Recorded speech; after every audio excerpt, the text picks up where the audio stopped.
I heard the chandelier before I heard her voice, this soft trembling ring above the table right as my mother leaned in and said, "We're only inviting you out of pity, so don't stay long." Forks paused. My sister smirked. My brother kept swirling his scotch like the words were meant for someone else.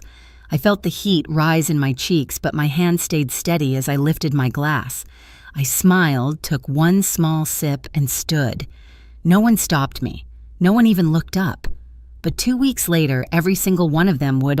Before I continue, I just need to know there's someone out there who's heard words like these before. If you have, then follow me into the rest, because it didn't end the way they expected. Hello, I'm Lotus in the story above. When I was a kid, the cabin at Lake Marlowe was the only place where I felt solid, not see-through. My grandfather would take me out to the dock before sunrise, the lake a sheet of silver waiting for the day to begin. He'd place a fishing rod in my hands, steady and warm, while the air smelled like wet pine. At night we sat by the fire, my fingers sticky with burnt marshmallows, the cedar chest beside us, holding the deed he always called ours. One day he told me this will be yours to protect. I held on to those words like a promise, but after he died, the cabin became something else entirely. My parents quietly folded it into what they called the family place, even though the title stayed under my name. Summer trips were planned in group chats that never included me until everything was finalized. Photos from those weekends began appearing in frames around the house, my brother on the dock, pretending he caught the biggest fish, my sister wrapped in a blanket on the porch, my parents smiling like they'd built the whole thing themselves. I wasn't in a single picture. I learned early that attention in my family wasn't shared, it was assigned. My brother was the shining example. My sister was the one everyone adored, and I was the utility player, the extra pair of hands. When I made honor roll, no one came to the ceremony. When I worked 2 jobs to cover community college, my mother used me as a cautionary tale. Make better choices than Lotus. It was never loud, never cruel, just a slow, steady drafting of my role. The night they forgot to set a place for me at dinner. The birthday, when only my grandfather remembered. The day a teacher called to say I'd won a scholarship and my parents replied, "We didn't know she applied." There was one summer when I tried to speak up. They were planning yet another weekend at the cabin and I said quietly, "I'd like to come too." My mother didn't even look up from her notes. "All the rooms are taken," she said. "Maybe next year." My brother snorted. My sister kept scrolling. I stood there holding a bag of groceries, snacks they'd asked me to pick up, the lanterns someone said we needed.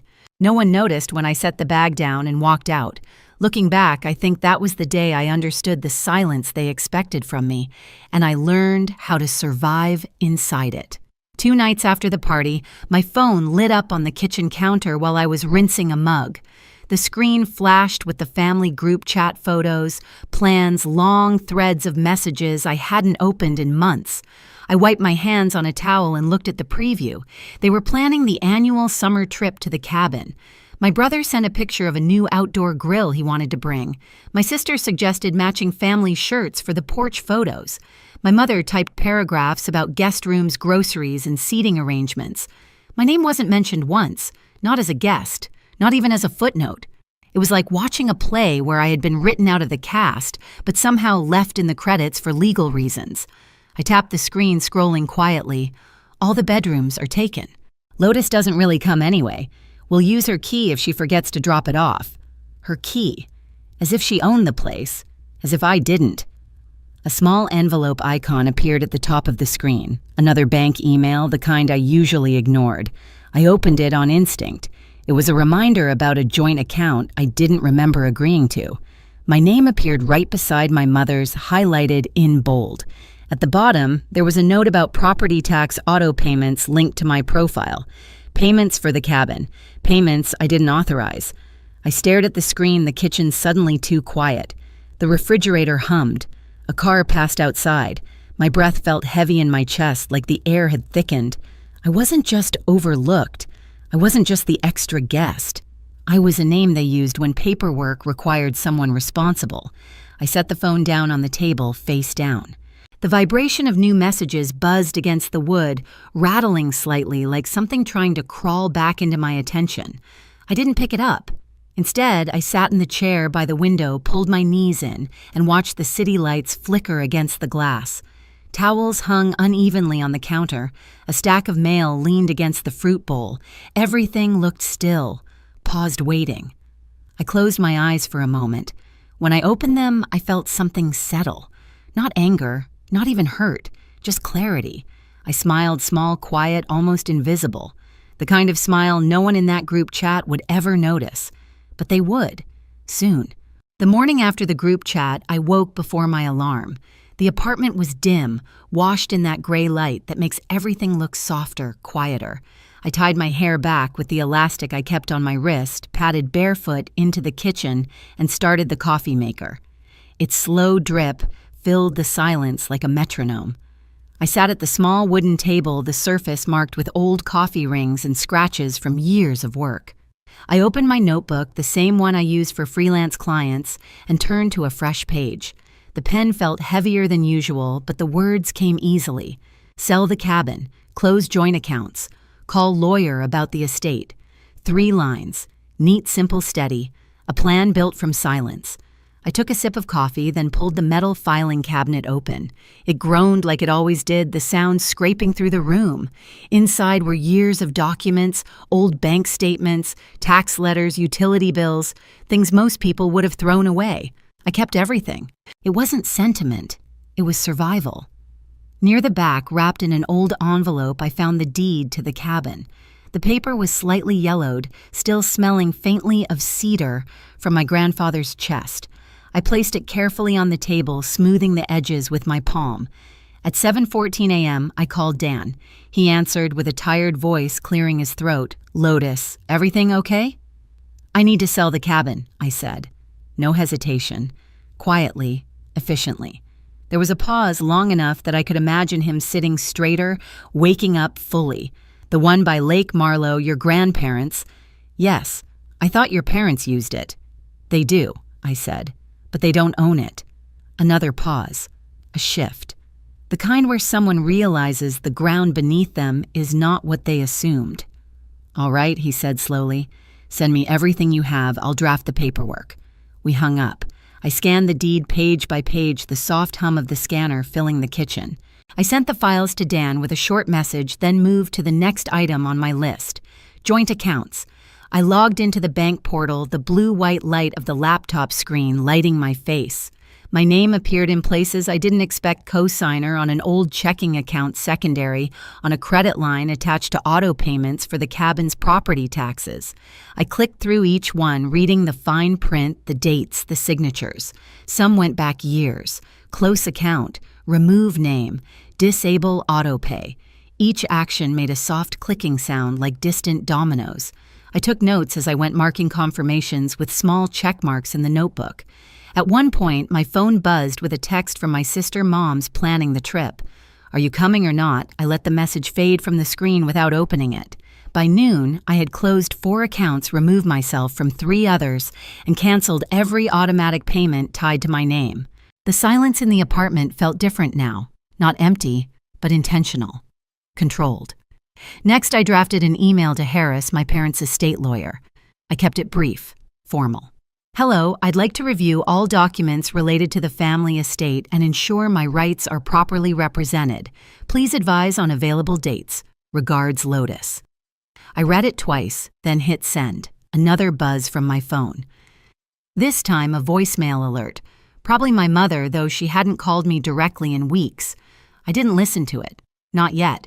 Instead, I cleaned the table, stacking the papers into a single, organized pile. I slid them into a folder and placed it on the counter. The apartment felt sharper, like the edges of things had come into focus. The plan wasn't emotional. It wasn't loud. It didn't need to be. It was procedural.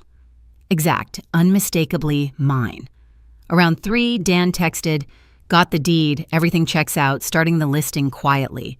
We'll send updates as offers come in." I replied with a simple, "Thank you."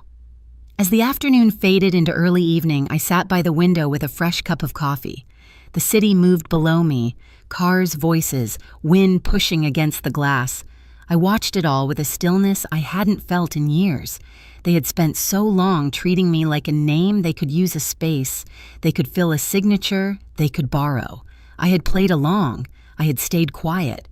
But this time, the silence belonged to me. I closed my notebook, set my pen on top of it, and took one slow, steady breath. This time, I wouldn't fix what they'd broken.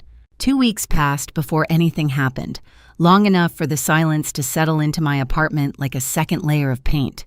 I worked, cooked simple meals, answered emails, and watched the city move outside my window. Nothing dramatic, just time passing the way it always does quietly until something breaks. The first crack came early one morning. I was folding laundry when my phone buzzed with a message from Dan. Offer came in, cash buyer, closing soon. Funds will transfer directly to your account. I read the words twice, not out of disbelief, but because they felt strangely distant, like reading about someone else's life. I texted back one word approved and set the phone aside. By noon, the cabin was gone. I didn't tell anyone, but they found out anyway. That evening, my sister sent a string of messages to the family group chat.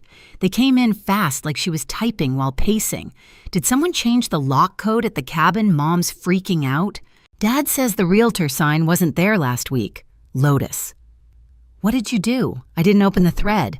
I just watched the previews stack on my lock screen, each one more frantic than the last. An hour later, my mother called. 3 times. Then she switched to voicemail. Lotus, this is not funny. Call me back immediately. Then another, you had no right. This isn't just your decision. Call me now. And another voice cracking, Lotus, please. You're scaring me. Call me back. I didn't. Instead, I sat at the kitchen table sipping lukewarm coffee, watching the voicemail counter climb like a timer. For the first time, their panic wasn't something they could hide behind polite words or controlled tones. It was raw, uneven, honest. Then came the bank statements. My mother texted a photo, blurry, tilted, but I could still make out the red notifications. Joint account closed, credit line suspended, property tax auto pay failed, secondary signature removed. She didn't send a message with the photo. She didn't need to. The image said everything. Within minutes, my brother called. Then again, then again. I let each ring fade into the room like a distant alarm. Finally, he sent a single message. What the hell is going on? I put the phone face down, the vibration rattling lightly against the wood. The apartment felt smaller, tighter, like the air had thickened. The city outside seemed muted, as if waiting to see what I'd do next. Then came the moment I'd been expecting. A soft thud outside my door. A pause. Then the buzzer. I pressed the intercom. It's Dad. Open up. His voice carried none of the command I grew up with. It sounded strained, something between anger and uncertainty. I buzzed him in and stepped back, leaning against the counter, arms crossed. The door opened hard, hitting the stop with a sharp click. My father stood there, breath heavy, face flushed. He looked around the apartment, slowly taking in the mismatched furniture, the tiny kitchen, the papers stacked neatly on the table. Is it true? He asked. Did you sell the cabin? I kept my voice even. Yes. You closed the accounts, removed your name from everything. Yes. His jaw tightened. Do you understand what you've done? I nodded once. Completely. He exhaled long and shaky, like someone realizing a door had been shut from the other side. All right, he said quietly. You've made your point. I straightened. No, I haven't. Not yet. He looked at me, then really looked. And in that moment, the balance shifted. Not loudly, not dramatically, just a quiet, undeniable tilt. A small envelope sat on the counter beside me. Dan's letter. I slid it toward him. A lawyer's letter is on its way, I said. You should read it. His expression didn't break, but something in his posture folded like a structure losing a support beam. He didn't argue. He didn't shout. He just turned, opened the door, and walked out. And for the first time in years, the silence he left behind felt like mine. The morning after my father left the apartment felt unusually bright. Sunlight slipped through the thin curtains in quiet slanted lines, landing on the table where the last of the paperwork still sat in a neat stack. The room was still except for the low hum of the refrigerator and the soft drip of the coffee maker finishing its cycle. I moved slowly, almost carefully, as if the air had a new weight to it. I poured coffee into my chipped mug, wrapped both hands around it, and stood by the window. The city moved below cars, merging people, crossing streets, a dog tugging its owner toward the park. Ordinary things, steady things, things that didn't need my permission or my presence. My phone buzzed on the counter. A message preview appeared. Mom wants to apologize. Can we talk another? We didn't know things were this bad. Please answer. I didn't touch the phone. I let the screen dim on its own, the apartment returning to its soft quiet. I sat at the table, tracing the rim of my mug with one finger. The folder of documents was closed now, the deed to the cabin no longer mine, the accounts detached from my name, the legal letter already moving through the system. These things weren't symbols anymore. They were decisions, finished ones. For the first time in a long while, I didn't feel suspended between obligation and resentment. I felt grounded, like someone standing on their own porch after a storm, hearing the world breathe again. A flicker of memory came back, the cabin at dusk, the lake turning copper as the sun dropped behind the trees. My grandfather's voice, low and steady, telling me to protect what was mine. I'd tried to honor that for years. In the end, protecting it didn't mean holding on to it. It meant releasing the place where I'd once belonged, but no longer did. I closed my eyes for a moment and inhaled slowly. The air smelled like coffee, old wood, and morning light warming the floor. When I opened my eyes again, everything felt clear, not lighter, not heavier, just honest. The silence in the room wasn't the kind they forced on me. It was the kind I chose. I didn't cut them off. I just stopped signing my name under their chaos. Some endings don't slam shut, they settle. Like dust after a long breath, like a door easing closed on its own.